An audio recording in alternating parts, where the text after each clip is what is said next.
Welcome back to our channel, The Smart Roots everyone. In previous video, we have completed fluvial landforms. In today's video, we are gonna deal with aeolian landform. Aeolian landform, as I told you, are made by air, that is the wind. यानी कि wind की वजह से जो भी landforms बनते हैं हम उसे क्या कहते हैं, एओलियन लैंडफॉर्म्स. एओलियन लैंडफॉर्म्स जो हैं दो तरीके से बन सकते हैं, erosional landforms and the depositional landforms. यानी कि किसी जगह पे जो विंड्स हैं उसकी वजह से जो है इरोजन हो रहा होगा. जैसे ये इसका क्या प्रोसेस होता है, ये मान लो ये कोई एरिड एरिया है, एरिड एरिया से विंड जो है, हवा आ रही है, यहाँ पे पार्टिकल्स होंगे, इस पार्टिकल्स को हवा उठा लेगी, हवा जो है अपने साथ ले जाएगी. इस प्रोसेस को हम बोलते हैं डिफ्लेशन. ठीक है, और यही जब यहाँ से अब इस हवा ने पार्टिकल्स उठा लिए हैं, इसके पास ऐसे ऐसे पार्टिकल्स हैं, तो काफ़ी सारे आपस में ये पार्टिकल्स जो हैं आपस में कोलाइड करेंगे जब, ठीक है, जिसकी वजह से ये और ज़्यादा टूटेंगे. इस कोलिजन के प्रोसेस को हम बोलते हैं एट्रीशन. ठीक है, अब अगर ये पार्टिकल, मान लो यहाँ पर कोई स्ट्रक्चर है, ये पार्टिकल जब इसके ऊपर जाकर हिट करेंगे तो ये इसको भी इरोड कर देंगे. ठीक है, इस प्रोसेस को हम बोलते हैं एब्रेशन. ओके, अब वैसे ही तो यहाँ से ये इरोजन हो रहा है. अब ये पार्टिकल्स जब यहाँ पे लगे हैं, ये सब रहा क्या हो गया, इरोजन. ये पार्टिकल्स हो सकता है यहाँ कहीं पर किसी से भिड़ने के अलावा कहीं और जाकर, जहाँ पर विंड स्लो है वहाँ जाकर डिपॉजिट हो जाए. अगर ये नीचे डिपॉजिट हो जाए तो वो क्या बन जाएंगे, डिपोजिशनल लैंडफॉर्म्स. अगर ये किसी पे जाकर भिड़ जाए और उसको इरोड करना स्टार्ट कर दें तो वो बन जाते हैं इरोजनल लैंडफॉर्म्स. जो इरोजनल लैंडफॉर्म्स हैं ये फर्दर 7 टाइप्स के हमें इरोजनल लैंडफॉर्म्स देखने को मिलते हैं. blowouts, pediments, pedestal rock, mesa and butte, geozangs and yardangs. Last is inselberg. ठीक है, आज की वीडियो में हम इनको 1 by 1 कवर अप करेंगे. ठीक है, सबसे पहले है पेडिमेंट्स. पेडिमेंट्स क्या है, पेडिमेंट्स सबसे सिंपल स्ट्रक्चर है. जैसा ही मैंने आपको बताया, यहाँ से हवा ने जो है पार्टिकल्स उठाए, इसको जब यहाँ किसी माउंटेन पे जाके ये बार बार विंड हिट कर रही है तो ये टूटेगा. यहाँ से ये टूट के छोटे छोटे स्टोन्स में जो है डिवाइड हो जाता है. इन छोटे छोटे स्टोन्स को ही हम क्या कहते हैं, पेडिमेंट. ये देखो यहाँ पर, ये इस पिक्चर के अंदर कितने सारे अलग अलग छोटे छोटे ये जो स्टोन्स पड़े हैं ना, इन्हें हम बोलेंगे पेडिमेंट्स. ठीक है, pediments. Next is blow out. Blow out क्या होता है, यहाँ से हवा गई है, यहाँ पिक्चर में देखो, अगर यहाँ से हवा जा रही है तो हवा अपने साथ जो है कुछ कुछ मिट्टी उठा के ले जाएगी. जब वो मिट्टी उठा के ले जाएगी तो एक वैक्यूम सा क्रिएट हो जाएगा. ठीक है, उस वैक्यूम को हम क्या कहते हैं, blow out. Next is pedestal rock. Pedestal rock को हम मशरूम रॉक भी कहते हैं. मशरूम रॉक क्यों कहते हैं हम, क्योंकि ये देखो ये एक मशरूम की तरह दिख रहा है. मशरूम भी एक ऐसी शेप का होता है ना. ये पत्थर कैसे बनता है, ये ऐसे होता है, मान लो ये सरफेस है और यहाँ पर कुछ ऐसा अगर पत्थर पड़ा है तो ठीक है, इसका हो सकता है कि इतना पार्ट कुछ हार्ड रॉक का बना हुआ है और इतना पार्ट सॉफ्ट रॉक का बना हुआ है. तो जब विंड्स आती हैं तो ये इस सॉफ्ट रॉक को जो है इरोड करना स्टार्ट कर देती हैं. सॉफ्ट रॉक को इरोड किया, ये हार्ड रॉक ऐसा कैसा रह गया. सॉफ्ट रॉक को इरोड किया, हार्ड रॉक ऐसा कैसा रह गया. अब यहाँ पर ये जो है इस पिक्चर में देखो, इस पिक्चर में ये वाला जो एरिया है ये कभी ऐसा हुआ करता था, ऐसा दिखा करता था ये. अब यहाँ से विंड क्रॉस कर करके ये सॉफ्ट रॉक है, ये नीचे वाला, ये ऊपर वाला जितना एज इट इज़ पड़ा है ये हार्ड रॉक है, इसके नीचे वाला सॉफ्ट रॉक है. तो विंड जो है यहाँ से क्रॉस कर करके इसने इस सॉफ्ट रॉक को इरोड करके सिर्फ अब आज के टाइम में ये इतना सा सॉफ्ट रॉक रह गया है. ठीक है, इसे हम बोलते हैं मशरूम रॉक या फिर pedestal rock. The next is yardang. Yardang क्या होता है, जब मान लो ये कोई एरिया है, this is a some plateau है ना, प्लेट्यू है ये सरफेस एरिया है और ये प्लेट्यू है. प्लेट्यूज क्या होते हैं, जो कि प्लेन एरिया से थोड़े से हाई लेवल पे होते हैं, ऊंचे लेवल पे होते हैं.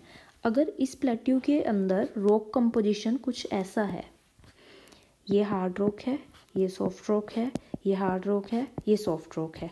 ठीक है, अब अगर विंड्स चल रही हैं इस डायरेक्शन में, तो ये विंड्स क्या करेंगी, इस सॉफ्ट रॉक को जो है इरोड कर देंगी और सिर्फ हार्ड रॉक रह जाएगा यहाँ पर।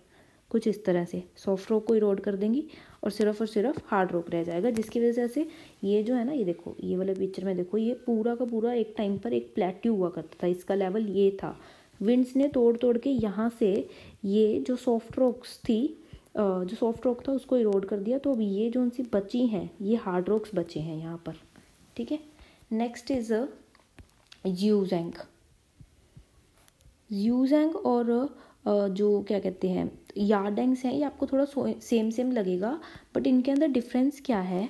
सी, अगर ये एक प्लेन, ये प्लेट्यू है कोई, इस प्लेट्यू के अंदर अगर रॉक स्ट्रक्चर इस टाइप का है, hard rock, soft rock, hard rock and चलो एक और लेयर ले लेते हैं, सॉफ्ट रॉक, ठीक है। अगर इस टाइप का स्ट्रक्चर है और यहीं से हवा चल रही है, तो ये हवा जो है इसको हार्ड रॉक को किसी ना किसी लिमिट तक तो इरोड करेगी ना, और इन सॉफ्ट रॉक को ज़्यादा इरोड करेगी।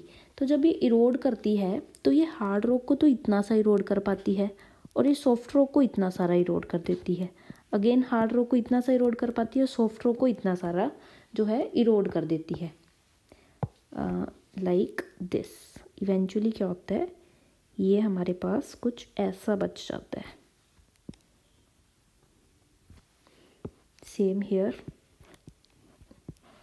सॉफ्ट रॉक को ज़्यादा इरोड करेगी, हार्ड रॉक को थोड़ा थोड़ा इरोड करेगी, कुछ ऐसा सा बच जाता है ये हमारे पास एंड में, ठीक है। ये ऐसा स्ट्रक्चर बच जाएगा हमारे पास एंड में। ये देख रहे हो, ये जो इतना इतना पार्ट है ये हार्ड रॉक था इसका, और ये जो इसने ज़्यादा इरोड कर दिया है ये सॉफ्ट रॉक था, ठीक है। तो ये कुछ इस टाइप के दिखते हैं,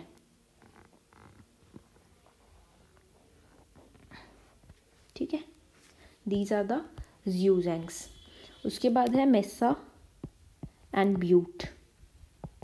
मेसा एंड ब्यूट क्या होते हैं, अगर ये ऐसा पूरा एक बहुत बड़ा सारा प्लेट्यू है और अगर इसका पूरे प्लेट्यू का एक ही रॉक कंपोजिशन है, तो ये इसको कुछ ना कुछ तो तोड़ेगी ना। इसको तोड़ के इसने सारी जगह प्लेन कर दी है, लेकिन कुछ कुछ जो पत्थर थे जो नहीं प्लेन हो पाए हैं वो ऐसे ऐसे बीच बीच में खड़े रह गए हैं, ठीक है। इसे हम क्या बोलते हैं, मेसा एंड ब्यूट। मेसा और ब्यूट में सिर्फ और सिर्फ ये फ़र्क होता है, जो मेसा होता है वो थोड़ा लार्ज होता है साइज़ में, और जो ब्यूट होता है वो छोटा होता है। इस पिक्चर में अगर आप देख रहे हो तो जो ये है, ये बड़े वाला ये है मेसा, और ये छोटे वाले को हम बोलते हैं ब्यूट। बस इतना फ़र्क है मेसा और ब्यूट में। Next is एंसेलबर्ग। एंसेलबर्ग क्या होता है कि ये कोई प्लेन एरिया है, ठीक है। ये अगेन प्लेट्यू ही था, ठीक है। प्लेट्यू उसने सारा इरोड कर दिया, लेकिन इस प्लेट्यू के बीच में अगर कुछ ऐसे ऐसे हार्ड रॉक्स थे इस शेप के या कुछ भी ऐसे माउंटेन शेप के हार्ड रॉक्स थे, इस प्लेट्यू को हवा ने सारा का सारा इरोड कर दिया, लेकिन अभी इन हार्ड रॉक्स को नहीं इरोड कर पाएगी। तो ये हार्ड रॉक ऐसा खड़े के खड़े रह जाएंगे यहाँ पर। तो ये क्या है, ये वाला इस फोटो में देखो, जैसे कि ये पूरा एरिया प्लेन है, लेकिन इसके बीच में एक ऐसा माउंटेन सा खड़ा है, इसे हम क्या बोलते हैं, एंसेलबर्ग। और अगर over the period of time ये हार्ड रॉक भी तो कभी ना कभी इरोड होगा ना। जब ये पूरा का पूरा हार्ड रॉक इरोड कर कर एक प्लेन जगह बना देंगे तो उसे हम बोलेंगे पेडी प्लेन। जब पूरी प्लेन जगह बन जाएगी उसे हम क्या बोलेंगे, पेडी प्लेन, ओके। नेक्स्ट है डिपोजिशनल लैंडफॉर्म्स। डिपोजिशनल लैंडफॉर्म्स क्या है, सैंड कहीं से हवा कहीं ना कहीं से सैंड उठा के लेके जा रही है और कहीं पर डिपॉजिट कर रही है। जहाँ पर वो डिपॉजिट कर रही है वहाँ पर बनेंगे डिपोजिशनल लैंडफॉर्म्स। डिपोजिशनल लैंडफॉर्म्स दो टाइप के हो सकते हैं, sand dunes and the loess plain. Sand dunes क्या है कि अगर आप कहीं रेगिस्तान में जाओगे तो ऐसे ये फोटो में है ना, जैसे ऐसे पहाड़ बने होंगे, पहाड़ पड़े होंगे सैंड के। ये सैंड ड्यून्स जो है अलग अलग शेप्स में होते हैं, अलग अलग शेप के अंदर जब हम सैंड डिपॉजिट हो जाती है तो उसे हम सैंड ड्यून्स बोल देते हैं। ये जो फोटो है ये है बारचन। बारचन क्या होता है कि जब मिट्टी क्रिसेंट शेप के अंदर जो है कहीं पर जाके डिपॉजिट हो गई है, क्रिसेंट शेप बोलते हैं इसको हम। इसके अंदर दो हॉर्न होते हैं, ये जो टिप होती है ना इस मिट्टी की, इसे हम बोलते हैं हॉर्न। जब मिट्टी बारचन शेप के अंदर यानी कि क्रिसेंट शेप के अंदर कहीं पर जाकर डिपॉजिट हो जाती है तो उसे हम बोलते हैं बारचन। नेक्स्ट है द सैफ। सैफ क्या होता है, जब मिट्टी कहीं पर स्वॉर्ड शेप में जाकर जो है डिपॉजिट हो जाती है, जिसका एक ही हॉर्न होता है, ठीक है, एक ही हॉर्न होता है। जैसे कि यहाँ देख रहे हो ये ऐसे ऐसे लंबी लंबी जा रही है ना, ये जो मिट्टी के पहाड़ हैं, इसे हम बोलते हैं सैफ, इनको हम स्वार्ड शेप कहते हैं। Next is star shaped. Star shaped as a name suggest, अगर मिट्टी स्टार शेप्ड के अंदर ऐसे ऐसे स्टार शेप के अंदर जाकर इकट्ठी हो गई है तो उसे हम क्या बोलेंगे, star shaped sand dunes. Star shaped sand dunes क्या होंगे, कब होंगे, कि जब जो हवा है वो अपनी डायरेक्शन चेंज करती रहती है, कि मान लो एक टाइम पे हवा इस साइड से चल रही थी तो मिट्टी कुछ ऐसे ही इकट्ठी हो गई, ठीक है। फिर जब हवा इस साइड से चलने लग गई तो यहाँ पर ऐसे मिट्टी इकट्ठी हो गई, ठीक है। जब हवा इस साइड से चलने लग गई तो यहाँ पर मिट्टी इकट्ठी हो गई। तो एट द एंड जो है ऐसा एक स्टार सा शेप बन गया है because of changing direction of wind, ठीक है। Next is loess plain. Loess plain क्या होता है, जैसे यहाँ से थी, मान लो यहाँ से मिट्टी, यहाँ पे पार्टिकल्स थे, यहाँ से विंड ने मिट्टी उठाई, ट्रैवल किया, ठीक है, ये एरिड जोन से मिट्टी उठाई और ट्रैवल करते करते ये नॉन एरिड जोन में पहुँच गई। अब नॉन एरिड जोन में जाकर इसने ये मिट्टी जो है इसकी विंड जो है इसकी वेलोसिटी कम हो गई और उसने सारे पार्टिकल्स जो हैं डिपॉजिट कर दिए। अब डिपॉजिट के बाद नॉन एरिड जोन में तो बारिश भी आ गई, तो बारिश आने की वजह से बारिश आ गई और ये जो पार्टिकल्स थे सारे के सारे यहाँ पर अच्छे से सेटल डाउन हो गए और एक प्लेन बना लिया इन्होंने, प्लेन एरिया बना दिया। इस प्लेन को हम बोलते हैं लुईस प्लेन, ठीक है। नाउ ये तो जो यहाँ तक था ना, यहाँ तक हमारा क्या कहते हैं एओलियन लैंडफॉर्म्स कंप्लीट हो चुके हैं, ठीक है। ये जो है ये मैं 2 एक्स्ट्रा लैंडफॉर्म बता रही हूँ जो कि अरिड एरियाज़ में आते हैं, जो कि रेनफॉल की वजह से बनते हैं, लेकिन अरिड एरिया में आते हैं तो हम इसके साथ ही कवर कर रहे हैं। ये होते हैं बजादा एंड प्लाया। प्लाया तो सिंपल होता है। प्लाया क्या होता है कि जब आपको रेगिस्तान में कहीं पर भी बारिश की वजह से पानी इकट्ठा हुआ दिख जाए, यानी कि आपको रेगिस्तान में लेक दिख जाए, छोटी सी लेक, ठीक है। ये मान लो पूरा बड़ा सारा रेगिस्तान है और यहाँ पर आपको कहीं पर एक पानी दिख जाए, उसको आप कहोगे प्लाया। ये प्लाया जो है ये सलीन इन नेचर होता है, क्योंकि रेगिस्तान में मिट्टी मिट्टी है तो सारी मिट्टी इसके अंदर जाती रहती है और ये क्या होता है, सलीन होते हैं। और ये प्लायास जो होते हैं टेम्परेरी होते हैं, क्योंकि अरिड एरिया के अंदर कहाँ से पानी टिका रहेगा, है ना, इसीलिए ये जो होते हैं टेम्परेरी होते हैं। नेक्स्ट होता है बजादा। बजादा क्या होता है कि जैसे बारिश आ रही है तो बारिश की वजह से मिट्टी के अंदर ऐसे ऐसे निशान नहीं पड़ जाते, ऐसे जो है जहाँ जहाँ से पानी निकलता है वहाँ वहाँ पर निशान पड़ जाते हैं। अगर पहली बात तो अरिड जोन में बारिश बहुत कम आती है ना, जब भी बारिश आती है तब वो थोड़े टेम्परेरी होते हैं ये वाले जो स्ट्रक्चर्स होते हैं।